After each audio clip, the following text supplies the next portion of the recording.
Well, if you're a fan of Kentucky Afield, it'll be no surprise to you that we love to hunt using dogs.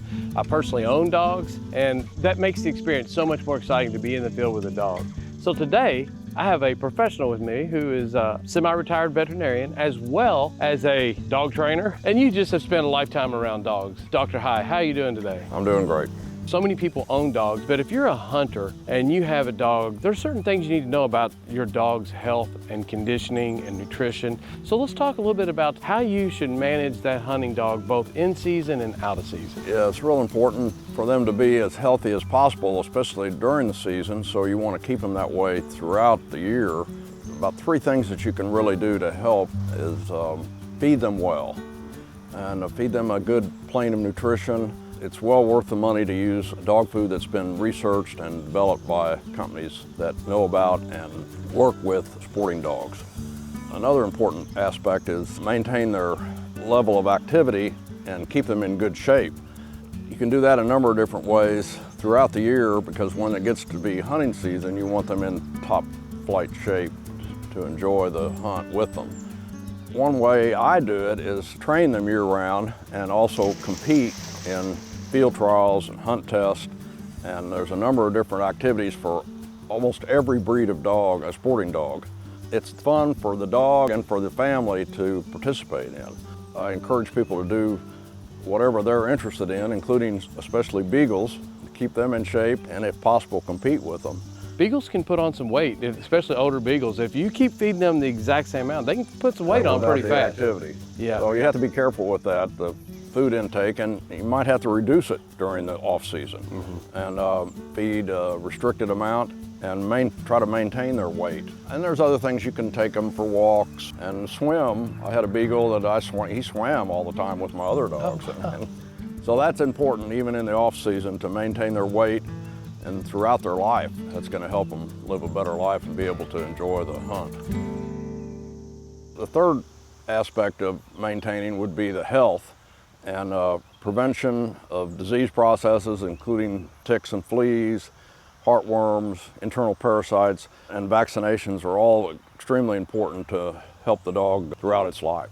I think it's a good idea to visit your veterinarian on a yearly basis and make sure they have a heartworm check, and they're on heartworm prevention and flea and tick control, and most of the heartworm medications take care of internal parasites also. Some of the disease processes when I first started practicing have almost been completely eliminated because people have vaccinated. But it's also important to check the dog and make sure there's no other problems when you get them vaccinated.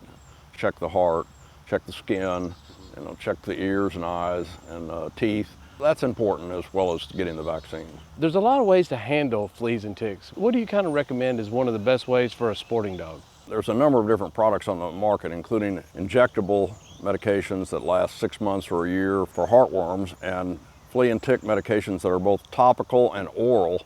So it's the owner's choice, and many of them are excellent. Rarely, if ever, find a live tick embedded in the skin of my dog. Now, I might occasionally see one crawling on them, but the medicines that are available are extremely good. One of the other things, you take a dog out and you work that dog in the field, and say it's a 3 or 4 hour hard day of work for the dog, and you bring them in, what should be your level of inspection of that dog before you put them up? A cool down period after the exercise is important, and let them relax and walk. And then you look for potential problems, lameness, any cuts or abrasions, and then watch their temperament and their breathing, their food intake, their urination, defecation. All those things are important to watch for after you train them. Pretty common that after a dog works that hard, you may get something in their paw, a briar in their paw, or they have a little cut or scratch on their ears, because man, they're all out. I mean, you think about how I look like sometimes coming back through the woods. I'm cut up too, you know. You're so focused on what you're doing and you're enjoying what you're doing that a little cut becomes just part of the game. It's kind of the same way for the dogs as well, but they may need your help to help tend to those wounds. They may need some help, and if you ever have any question, of course, whether they need additional help more than you can give them, then you contact your local veterinarian and maybe even describe the problem and see if they recommend coming into the clinic. Many of the little scratches can be cleaned up just with soap and water and at home by yourself. And removing any of the burrs, or there's some weeds during the summer that produce some thistle type growths that can be dangerous to the dog too, inhaling them.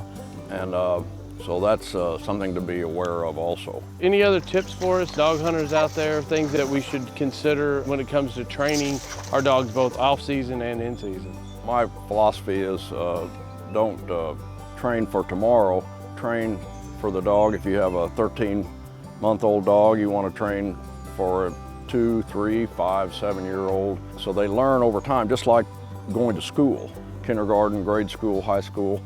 And don't expect them to be perfect the first time you take them out.